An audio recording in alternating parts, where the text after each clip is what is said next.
नमस्कार साथियों। तो आज हम लोग पढ़ेंगे निरंतरता का सिद्धांत। मतलब विकास के सिद्धांत में सबसे पहला जो आता है वो है निरंतरता का सिद्धांत। वैसे तो बहुत सारे सिद्धांत हैं, बहुत सारे मनोवैज्ञानिकों ने बहुत तरह तरह के सिद्धांत दिए हैं, जैसे जीन पियाजे ने दिया है, वाइगोत्स्की ने दिया है। तो यहाँ हम लोग आज जो देखेंगे वो देखेंगे निरंतरता का सिद्धांत, जिसको स्कीनर ने इस सिद्धांत को एक्सप्लेन किया है और किस तरह से प्रयोग किया है और शिक्षा में यह किस तरह से काम आता है, इस तमाम चीज़ों को देखेंगे। सबसे पहले हम लोग समझते हैं निरंतरता का सिद्धांत है क्या। व्हाट इज ये principle of continuity. What is principle of continuity, सबसे पहले ये समझते हैं। तो जैसा कि नाम से लग रहा है निरंतरता, निरंतरता मतलब होता है लगातार चलने वाली प्रक्रिया। तो विकास निरंतरता का सिद्धांत, इस सिद्धांत के अनुसार विकास को डिफाइन किया गया है कि विकास किस तरह से काम करता है। तो निरंतरता के सिद्धांत के अनुसार विकास जो है एक निरंतर चलने वाली, लगातार चलने वाली प्रक्रिया है। तो हम लोग देखते हैं निरंतरता का सिद्धांत जो है, इसको मैं लिख कर समझा देता हूँ कि निरंतरता का सिद्धांत जो है बिना अवरोध के निरंतर चलने वाली एक विकास की एक प्रक्रिया है। इसके अनुसार, निरंतरता के सिद्धांत के अनुसार विकास जो है वो निरंतर चलने वाली, बिना अवरोध के निरंतर चलने वाली एक प्रक्रिया है, जो गर्भकाल से लेकर मृत्यु पर्यंत तक चलता रहता है। ये कब तक चलता है? गर्भकाल से मृत्यु पर्यंत तक। और ये लगातार चलने वाली प्रक्रिया है, बिना अवरोध के लगातार चलने वाली प्रक्रिया है। इसके अनुसार विकास यानी निरंतरता के सिद्धांत के अनुसार जो है वो विकास लगातार चलने वाली,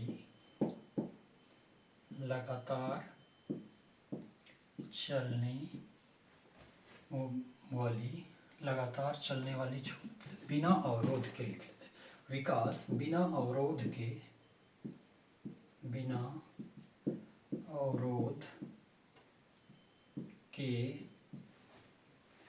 लगातार चलने वाली प्रक्रिया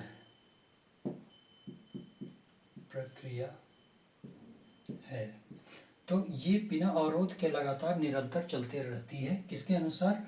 निरंतरता के सिद्धांत के अनुसार। निरंतरता का सिद्धांत को सबसे ज़्यादा एक्सप्लेन हमारे स्कीनर साहब ने किया है। मैं एक मनोवैज्ञानिक हुए स्कीनर, उन्होंने किया है, B.F. स्कीनर। तो हम लोग देखते हैं कि B.F. स्कीनर ने है जो वो क्या कहा है। तो इस चीज़ को आप समझ के, इसका क्या परिभाषा है, डेफिनेशन है, निरंतरता का सिद्धांत का मतलब क्या है, इस चीज़ को समझ जाइए। विकास बिना अवरोध के लगातार चलने वाली एक प्रक्रिया है, जो गर्भकाल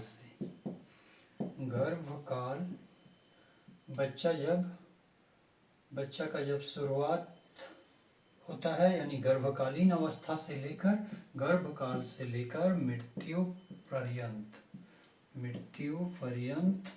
तक चलता रहता है। यह जो विकास की प्रक्रिया है वो गर्भकाल से लेकर मृत्यु पर्यंत तक चलता रहता है लगातार। तो इस चीज़ को आपने समझ लिया। निरंतरता का सिद्धांत, प्रिंसिपल ऑफ कंटिन्यूटी, तो आपने इस चीज़ को समझ लिया कि प्रिंसिपल ऑफ कंटिन्यूटी क्या है, निरंतरता का सिद्धांत क्या है। निरंतरता का सिद्धांत को सबसे ज़्यादा एक्सप्लेन हमारे एक मनोवैज्ञानिक ने किया है, उनका नाम है स्कीनर। तो चलिए अब देखते हैं स्कीनर के बारे में कि स्कीनर ने क्या सिद्धांत दिया और किस तरह से उनको अनुप्रयोग में लाए और किस तरह से यह शिक्षा में और टीचरों को ये काम में लाया जा सकता है। तो चलिए अब देखते हैं। इसको मैं मिटा लेता हूँ। I have no duster, so I use handkerchief.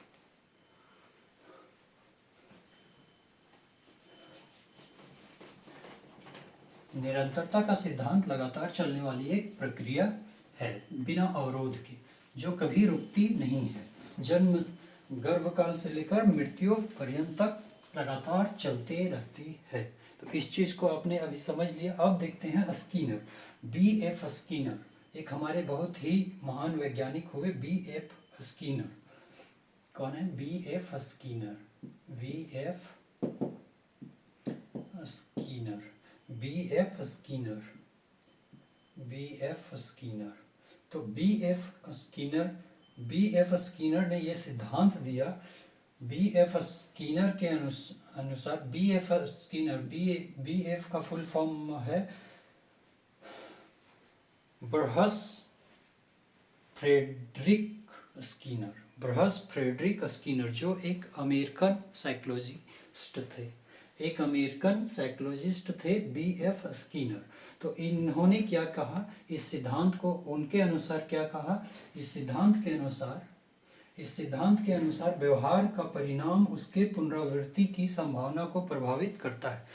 इस सिद्धांत के अनुसार व्यवहार जो है हमारा, जो लगातार व्यवहार करते हैं, वो जो क्रिया करते हैं, परिणाम, व्यवहार का परिणाम लगातार चलकर व्यवहार का परिणाम उसके पुनरावृत्ति को दोहराता है, पुनरावृत्ति को उसको बढ़ाता है, प्रभावित करता है। जैसे कि कोई काम मैंने आज किया तो उसको मैं कल करूँगा या नहीं करूँगा, इसी सिद्धांत को इन्होंने B.F. स्कीनर ने यहाँ पे दिया है। तो इस सिद्धांत के अनुसार व्यवहार का परिणाम उसके पुनरावृत्ति को प्रभावित करता है। इस सिद्धांत B.F. स्कीनर एक मनोवैज्ञानिक हुई, इनके अनुसार B.F. स्कीनर के अनुसार जो है व्यवहार का परिणाम, अकॉर्डिंग टू B.F. स्कीनर, इन्होंने एक सिद्धांत दिया। उसके अनुसार क्रिया प्रसूत अनुक्रिया, सिद्धांत का नाम है क्रिया प्रसूत अनुक्रिया, क्रिया प्रसूत अनुक्रिया।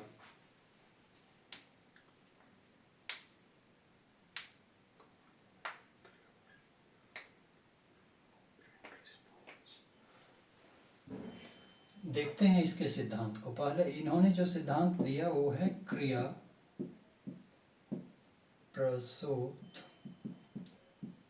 प्रसूत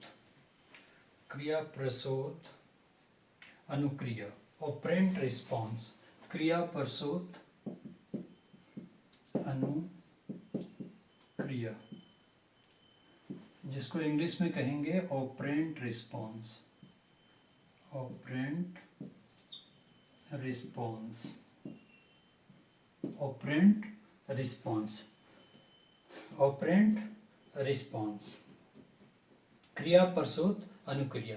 ऐसी क्रिया जो वातावरण में परिवर्तन लाती है, ऐसी क्रिया जो वातावरण में परिवर्तन लाती है और उसके परिणाम स्वरूप पुनर्बलन या दंड मिलता है, और उसके परिणाम स्वरूप पुनर्बलन या दंड मिलता है। ऐसी क्रिया जो समाज में, वातावरण में क्या करती है, परिवर्तन लाती है। जैसे मैंने कोई काम किया तो उसका क्या प्रभाव पड़ा वातावरण पे, तो उस चीज़ को यहाँ पे दिखाता है। तो इसको पहले लिख देते हैं। ऐसी क्रिया, इसके अनुसार ऐसी क्रिया, ऐसी क्रिया जो वातावरण में परिवर्तन लाती है, वातावरण में परिवर्तन लाती, ऐसी क्रिया जो वातावरण में परिवर्तन लाती है और उसके फलस्वरूप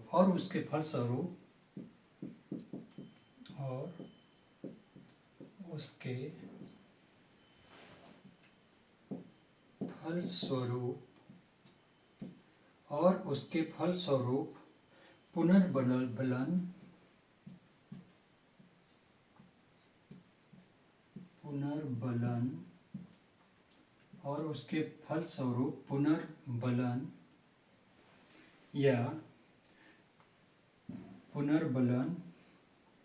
या दंड मिलता है। तो क्रिया प्रसूत अनुक्रिया क्या है, ऑपरेंट रिस्पॉन्स क्या है, ऐसी क्रिया जो वातावरण में क्या करती है, परिवर्तन लाती है। ऐसी क्रिया जो वातावरण में परिवर्तन लाती है और उसके फलस्वरूप पुनर्बलन या दंड मिलता है। पुनर्बलन का मतलब है उसको शाबाशी देना, उसको मतलब फायदा होना। पुनर्बलन मतलब पुनः कार्य करने के लिए प्रेरित करना। जैसे पुनर्बलन का अर्थ ये है कि मुझे कुछ प्राप्त होना, कुछ न कुछ उसको प्राप्त होना पुनर्बलन में। या दंड मिलना, दंड मिलना मतलब कुछ नहीं प्राप्त होना। तो जिसमें कुछ नहीं प्राप्त होगा वो क्रिया को लगातार कोई क्यों करेगा, दोबारा पुनरावृत्ति की संभावना को वो कम कर देती है। तो उसको क्या बोला गया, दंड। उसको बोला गया दंड। और पुनर्बलन जिसमें कुछ फायदा होता है, उसको कुछ न कुछ पुरस्कार मिलता है, वो कार्य को करने से कुछ मिलता है इसमें, और इसमें कुछ भी नहीं मिलता है। तो इसको दंड को कोई नहीं करता है, पुनर्बलन की प्रक्रिया को सभी लोग करना चाहते हैं। तो इस चीज को समझ लीजिए आप। स्किनर के अनुसार क्या कहा ऑपरेंट, ऐसी क्रिया जो वातावरण में परिवर्तन लाती है, ऐसी क्रिया जो वातावरण में परिवर्तन लाती है और उसके परिणाम स्वरूप पुनर्बलन या दंड मिलता है। पुनर्बलन मिलता है या फिर दंड मिलता है। तो ऐसी क्रिया जो वातावरण में परिवर्तन लाती है, कुछ मैंने ऐसा किया जो वातावरण में परिवर्तन लाया और उसके फल स्वरूप मुझे या तो पुरस्कार मिलेगा या तो दंड मिलेगा, या तो पुरस्कार मिलेगा या तो दंड मिलेगा। चलिए आगे देखते हैं। तो इसको मैं मिटा देता हूँ यहाँ पे, V.F. स्किनर के अनुसार रहने देते हैं। तो V.F. स्किनर का ब्रूस फ्रेडरिक स्किनर, पूरा नाम क्या है, ब्रूस फ्रेडरिक स्किनर। इसका फुल फॉर्म क्या है, ब्रूस फ्रेडरिक स्किनर। आप लोग केवल V.F. स्किनर याद रखें, कोई दिक्कत नहीं है। तो अभी तक हम लोगों ने सीखा विकास के सिद्धांत के तहत निरंतरता का सिद्धांत, जो जीवन भर लगातार चलते रहने वाली प्रक्रिया को ही हम लोग निरंतरता का सिद्धांत के अंतर्गत रखते हैं। और क्रिया प्रसूत अनुक्रिया जो ऑपरेंट रिस्पॉन्स है वो किसने दिया है, V.F. स्किनर ने। ऐसी क्रिया जो वातावरण में क्या करती है, परिवर्तन लाती है और उसके परिणाम स्वरूप उसे पुरस्कार या दंड मिलता है। तो यहाँ तक हम लोगों ने अभी समझ लिया है। अब देखते हैं पुनर्बलन, एक एक करके देखते हैं कि ये पुनर्बलन क्या है और ये दंड क्या है, इस चीज को समझते हैं।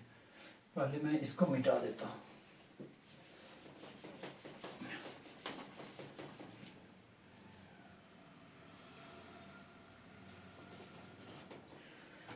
चलिए अब देखते हैं पुनर्बलन। इन्होंने जो सिद्धांत दिया उस सिद्धांत को आप लोगों ने यहाँ पे देख लिया कि वातावरण में परिवर्तन लाता है, और वातावरण में परिवर्तन लाता है और उसके फलस्वरूप क्या होता है, उसके फलस्वरूप उस क्रिया को करने की हमें या तो हम पुनरावृत्ति करते हैं या तो फिर नहीं करते हैं, यानी पुरस्कार मिलता है या तो दंड मिलता है।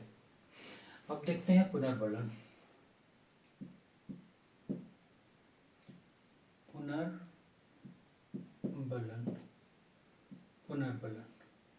पुनर्बलन को हम लोग इंग्लिश में कहेंगे रेनफोर्समेंट।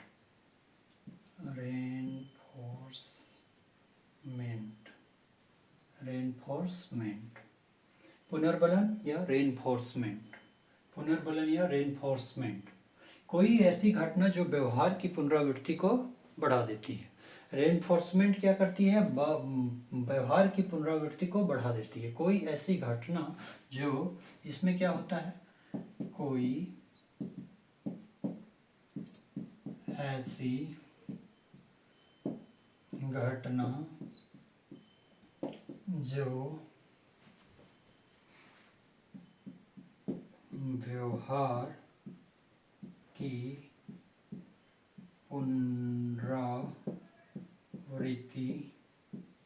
व्यवहार की पुनरावृत्ति की संभावना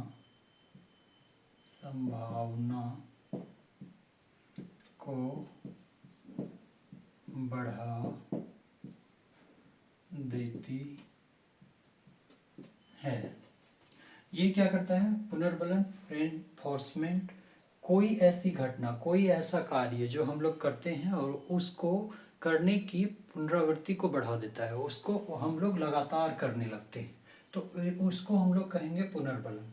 जिसमें बढ़ेगा हमारा जो है, बार बार एक ही कार्य को करते रहेंगे, उसको हम लोग क्या कहेंगे, पुनर्बलन। ये व्यवहार की पुनरावृत्ति की संभावना को बढ़ा देता है। व्यवहार की पुनरावृत्ति मतलब वो कार्य करने को लगातार प्रेरित करता है, हमें बार बार करने के लिए कहता है। जैसे हमें जहाँ से खाना मिलेगा उस काम को बार बार करेंगे, यानी पैसे कमाना होता है तो हम लोग बार बार एक ही कार्य को करते हैं।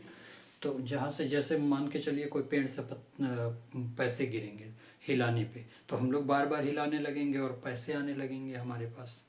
तो उस कार्य की पुनरावृत्ति को बढ़ा देता है। जैसे हम लोग मान के चलिए कोई किसान है, खेती करता है, तो खेती क्यों करता है वो, क्योंकि उसको उससे फायदा होता है, तो वो पुनरावृत्ति लगातार मतलब उस कार्य को करते रहता है। डेली एक ही कार्य को करना पड़े तो वो करता है। उस तरह से पुनरावृत्ति की संभावना को वो वहाँ पे बढ़ा देता है, उसी को हम लोग कहेंगे पुनर्बलन। अब देखते हैं हम लोग दंड। इसमें दूसरा रूप है दंड। इसके दो प्रकार हैं, ये पहला और ये दूसरा। निरंतरता के सिद्धांत के B.F. स्किनर के अनुसार, निरंतरता का सिद्धांत B.F. स्किनर ने दिया, जो पहला पुनर्बलन कहलाया और दूसरा दंड। इनके अनुसार पुनर्बलन और दंड कहलाया। दंड पनिशमेंट, पनिशमेंट,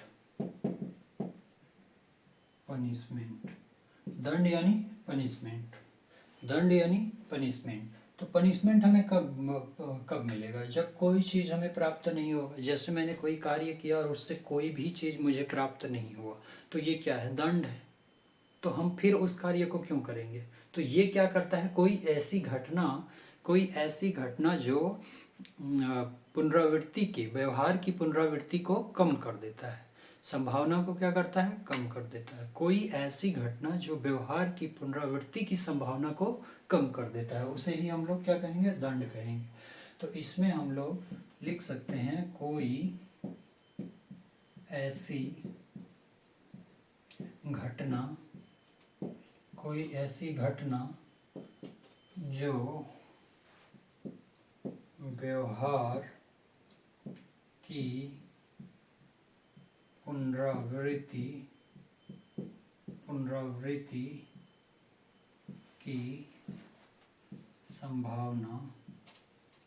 की संभावना को कम कर देती है। तो कोई भी ऐसी घटना जो व्यवहार की पुनरावृत्ति की संभावना को कम कर देती है, व्यवहार की पुनरावृत्ति की संभावना को क्या करती है, कम करती है, उसे दंड कहते हैं। और पुनर्बलन उसे कहते हैं रेनफोर्समेंट, जो व्यवहार की संभावना को बढ़ा देती है। व्यवहार की पुनरावृत्ति की संभावना को क्या करती है, बढ़ा देती है। यहाँ पुनरावृत्ति को बढ़ा देती है, इंक्रीज करती है, और यहाँ पुनरावृत्ति को डिक्रीज कर देती है। तो ये हम लोग समझ गए। B.F. स्किनर के अनुसार, B.F. स्किनर ने यही दो सिद्धांत दिया है। B.F. स्किनर ने सिद्धांत के अनुसार उसके पुनरावृत्ति की संभावना को प्रभावित करता है।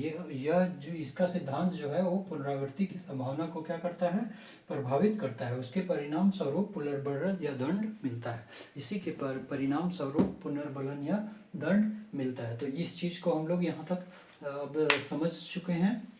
तो अब समझते हैं कि इसको अनुप्रयोग में कैसे लाया गया। इसको मिटा देते हैं। अनुप्रयोग कैसे किया गया, B.F. स्किनर ने कैसे बताया कि मेरा जो सिद्धांत है वो काम करता है। तो B.F. स्किनर ने जो है वो यहाँ पे एक केस बनाया, एक बॉक्स बनाया, एक बॉक्स का क्या किया, निर्माण किया। एक बॉक्स का निर्माण किया B.F. स्किनर ने। B.F. स्किनर ने एक बॉक्स का निर्माण किया, एक बॉक्स का निर्माण किया और यहाँ पे एक लगा दिया, यहाँ पे बटन लगा दिया। B.F. स्किनर ने एक क्या यहाँ पे लगा दिया, लीवर लगा दिया यहाँ पे। और इसमें B.F. स्किनर ने कबूतर और चूहों पे प्रयोग करके बताया कि पुनरावृत्ति को जैसे फायदा मिलेगा तो किस तरह से वो बार बार एक ही कार्य को करेगा। तो इसमें एक चूहा डाल दिया गया, एक क्या किया गया, चूहा यहाँ पे डाल दिया गया। मुझे आता नहीं है बनाना। ये क्या किया गया, चूहा इसमें डाल दिया गया, एक चूहा को रखा गया। तो और यहाँ पे दाना रखा गया, इसमें एक और बनाया गया, उसमें दाना। तो इस बटन को दबाने से चूहा को बार बार खाना मिल जाता था। इस बटन को दबाने से बार बार चूहा को क्या मिल जा रहा था, खाना मिल जा रहा था। तो उस वो बार बार दबाना, जब जब दबाता था इसको तो उसको खाना मिल जाता था। तो ये चूहा जो है बार बार ये पुनरावृत्ति की प्रक्रिया को, पुनर्बलन को ये सीख लेता है। और जब भी इसको भूख लगती है तो इसको दबाकर अपना खाना यहाँ से निकाल लेता है, जो इसमें एक और बॉक्स लगाया गया होता है, उसमें भरा होता है, इससे अटैच रहता है। तो ये बार बार ये दबाने, तो इस तरह से चूहों और कबूतरों, एक कबूतर को रखा गया, उसमें भी सेम डाल। इसको कहा गया स्किनर बॉक्स। इसको क्या कहा गया, स्किनर बॉक्स। Skinner box. और स्किनर बॉक्स के माध्यम से इन्होंने, बीएफ स्किनर ने समझाया कि किस तरह से यह नियम जो है, निरंतरता का सिद्धांत काम करता है। कि जैसे, और अब हम लोग स्कूल में कैसे इसको प्रयोग करेंगे।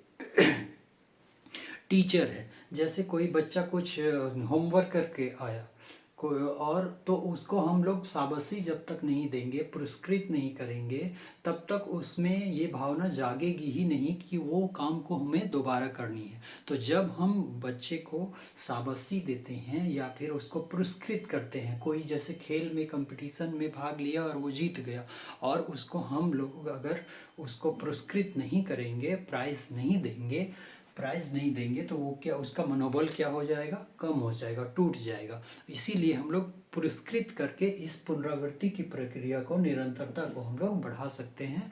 तो इस तरह से टीचर्स लोग अपने स्कूल में भी बच्चों पर ये काम करता है। इनका जो सिद्धांत है वो स्कूल में बच्चों पे काम करता है। तो इस तरह से हम लोग शाबाशी वगैरह देते हैं, पुरस्कृत भी करते हैं। तो इस तरह से ये सिद्धांत काम करता है। तो आपने अभी देखा निरंतरता का सिद्धांत। निरंतरता का सिद्धांत जन्म से लेकर, जन्म से नहीं, गर्भकालीन से लेकर और मृत्यु पर्यंत तक चलने वाली एक प्रक्रिया है। और इसमें बी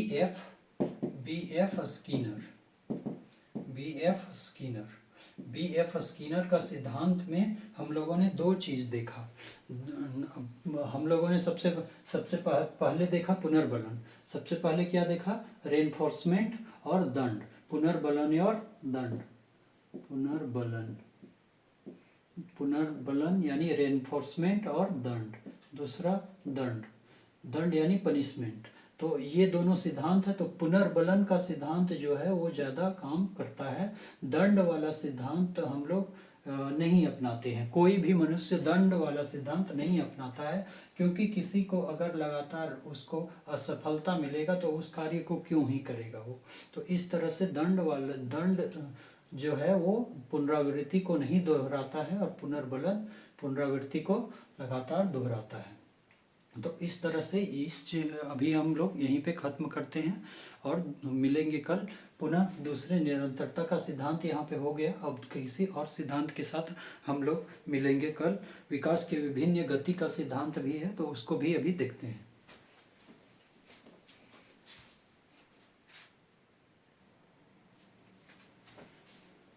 अब हम लोग दूसरा सिद्धांत देखते हैं। दूसरा सिद्धांत में विकास के विभिन्न गति का सिद्धांत आता है। Principle of different rate of growth. इसमें दो महान वैज्ञानिक आए, डगलस, एक का नाम है डगलस और हॉलैंड। डगलस और हॉलैंड ने इस गति को इसको परिभाषित करके बताया, और इसको ये अनुप्रयोग करके बताया कि किस तरह से ये काम करता है। तो अभी हम लोग देखेंगे डगलस और हॉलैंड का प्रिंसिपल। तो डगलस एंड हॉलैंड डगलस और हॉलैंड ने इसको परिभाषित किया और बोला, विभिन्न व्यक्ति के विकास की गति में भिन्नता होती है, और यह लगातार यह चलते रहती है। मतलब जब तक विकास का दर जब तक चलता है तब तक उसी तरह भिन्न भिन्न व्यक्तियों में भिन्न भिन्न पाया जाता है। तो अभी हम लोग यहाँ पे इसको लिख लेते हैं। भिन्न व्यक्ति के विकास की गति में, विभिन्न व्यक्ति के विकास की गति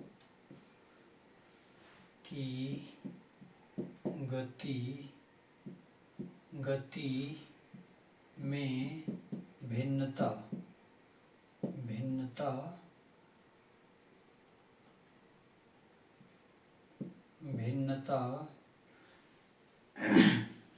भिन्नता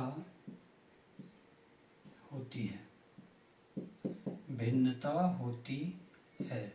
विभिन्न व्यक्ति के विकास की गति में भिन्नता होती है और यह संपूर्ण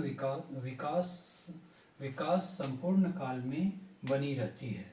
और यह जो है, और यह गति जो है, और यह विकास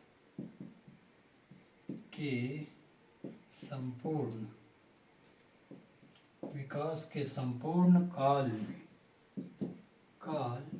में बनी रहती है।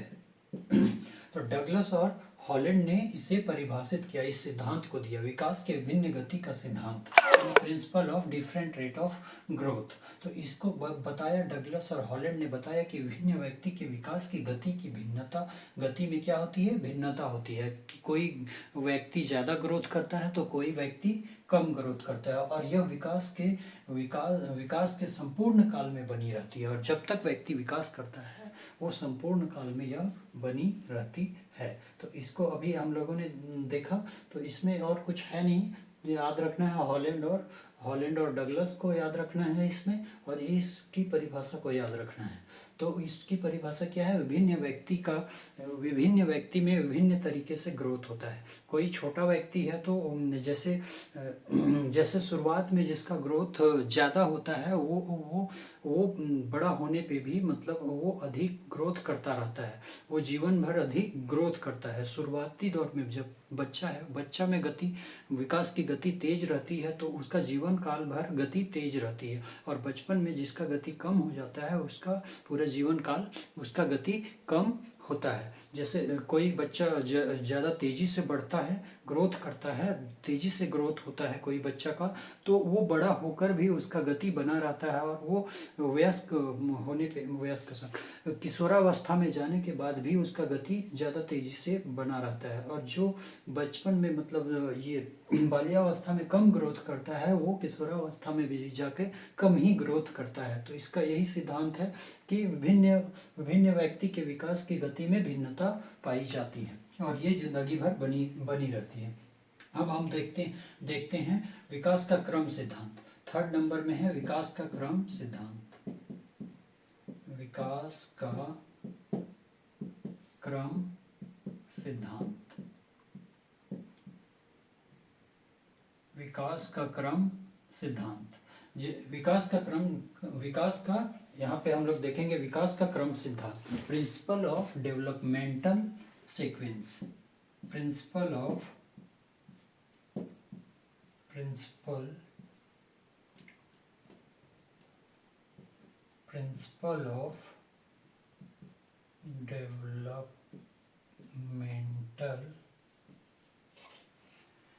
Developmental sequence. Principle of developmental sequence. Principle of developmental sequence के अनुसार बालक का गामक और भाषा संबंधी विकास की निरंतरता निश्चित क्रम में होती है।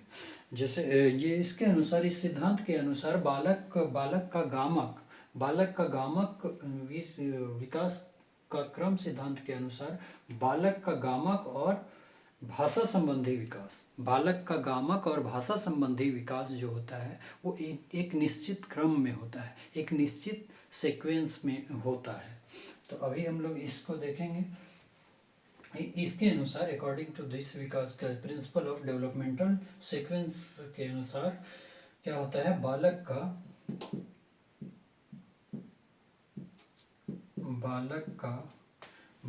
का गामक गामक जिसको हम लोग मोटर कहते हैं, गामक, बालक का गामक और भाषा संबंधी विकास, बालक का गामक और भाषा संबंधी विकास, भाषा संबंधी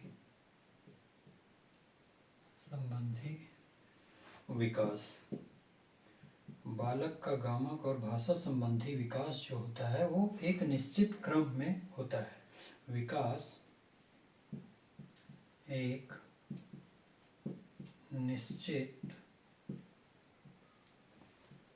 निश्चित क्रम में होता है। तो एक बालक में जो भाषा संबंधी विकास है और मोटर गामक संबंधी जो विकास है वो एक निश्चित क्रम में होता है। उदाहरण के लिए हम लोग लेते हैं सरले, प्याजे, गैसेले और एमिस। सरले, प्याजे, गैसेले और एमिस ने इसे सिद्ध भी कर दिया है। सरले, प्याजे, गैसेले, एमिस ने इसे सिद्ध कर दिया है। अब हम लोग यहाँ पे सिद्ध करके देखते हैं। जैसे इसको पहले मिटा लेता हूँ मैं।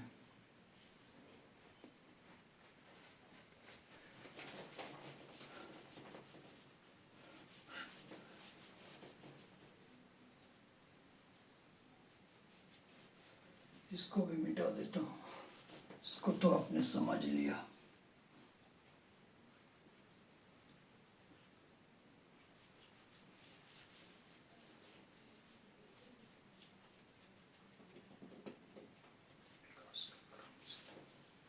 ये क्या है? विकास का क्रम सिद्धांत, 3rd नंबर है। विकास का क्रम सिद्धांत, विकास का क्रम सिद्धांत। तो विकास के क्रम सिद्धांत में मैंने जैसा कि बताया कि एक बालक जो है वो गामक और भाषा संबंधी विकास एक निश्चित क्रम में होता है। उसका एक निश्चित क्रम होता है, मतलब जिस आयु वर्ग में वो जिस कार्य को करता है एक प्रत्येक बालक करता है। जैसे यहाँ पे एक सर्कल बनाने की जो प्रक्रिया है वो एक 32 से 36 माह का बालक जो इस वृत्त को बनाता है वो क्या बनाता है? एंटी क्लॉकवाइज बनाता है। एंटी क्लॉकवाइज इस तरह से, यानी यहाँ से शुरू करके ऐसे बनाता है, उल्टा बनाता है। इसको क्या बनाता है? उल्टा एंटी क्लॉकवाइज बनाता है इसको। तो 32 से 36 माह का बालक एक वृत्त को जो है, एक सर्कल को उल्टा बनाता है। और वही हम लोग देखेंगे 60 माह का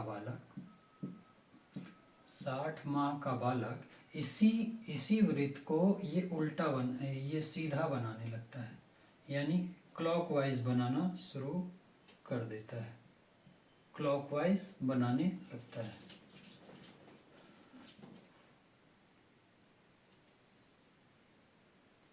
यानी वो जो बालक है वो क्या बनाएगा?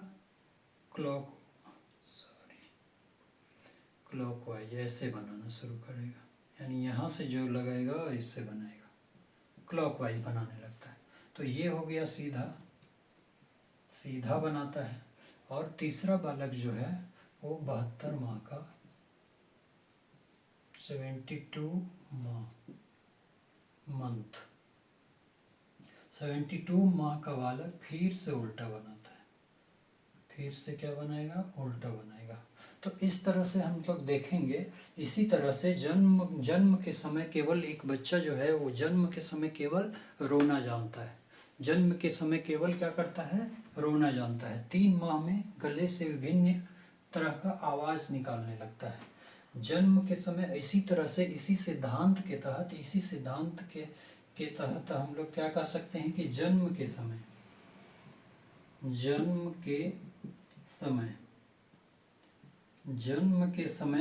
एक बालक जो है वो सिर्फ रोना जानता है।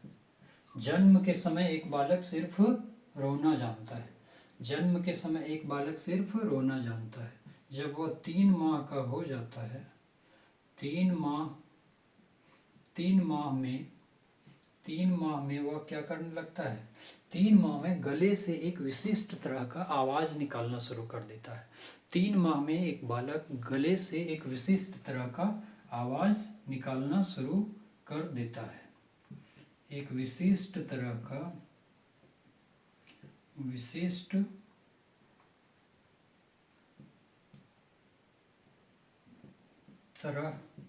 का आवाज निकालने लगता है, एक विशिष्ट तरह का आवाज निकालने लगता है।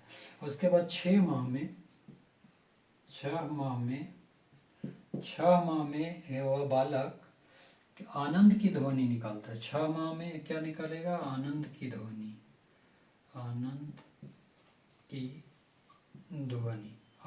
ध्वनि निकालने लगता है। 6 माह में आनंद की ध्वनि। जिस तरह से 32 से 36 माह का बालक एक सर्कल को उल्टा बनाता है, 60 माह का बालक सीधा बनाता है, और फिर 72 माह का बालक उल्टा बनाता है, यानी एक निश्चित क्रम में बनाता है, एक निश्चित उसका डिसाइडेड है, एक निश्चित क्रम दिया हुआ है। उसी तरह जन्म के समय केवल रोना जानता है, 3 माह के समय विशिष्ट तरह का आवाज निकलता है, 6 माह में आनंद की ध्वनि निकालने लगता है, और 7वें महीने में आते आते वो माँ क्या क्या शब्द बोलने लगता है, माँ, दा, पा आदि शब्द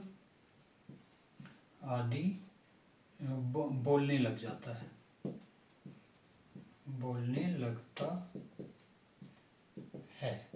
तो इस तरह से बच्चे का एक निश्चित क्रम में विकास होता है। तो मैं इस क्लास को यहीं पे ख़त्म करता हूँ दोस्तों।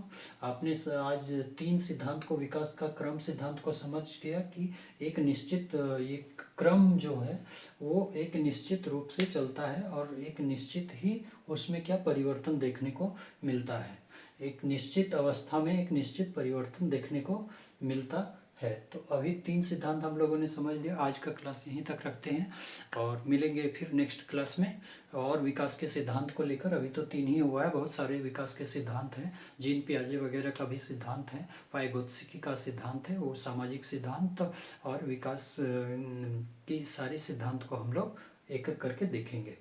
तो तब तक के लिए जय हिंद दोस्तों, धन्यवाद।